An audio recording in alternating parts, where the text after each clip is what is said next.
In this lesson, I'm going to introduce you to the void method. A void method is a method that doesn't return data, but is instead used for the effects it creates in the code in the method's definition. To write a void method, you start out first with the keyword static, and then instead of the return data type, you write the keyword void. For this particular method, we're going to write a heading that we could use in output of our program or anywhere we need some sort of identification. So here we'll put the name heading followed by open and close parentheses because we're not going to have any parameters for this method. In the method definition, all I'm going to do is write out a heading.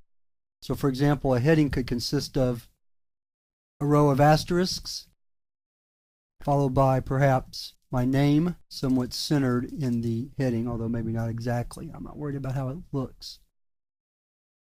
Maybe the date. And then another row of asterisks at the bottom. Now, having written that, wherever I want to use the heading, I simply reference it in the main program. Just like that. Notice you have to put the parentheses there, even though there's no data being passed into the method. So let's run this program, and it prints my heading. Void methods can take parameters. So what I could have done is I could have provided two parameters here and then changed the method definition. It's going to be hard to get this exactly right, and we'll probably be off in our alignment a little bit, and I'll fix that after we've run it one time.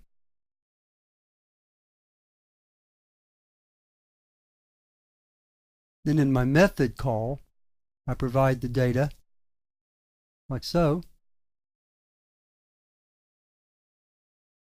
And so you see we're off by, looks like 3 spaces. So let's fix that. We'll have 3 spaces right here. 1, 2, 3. 3 spaces right here. 1, 2, 3. Try it again. We're still off by 1. So let's go ahead and fix it.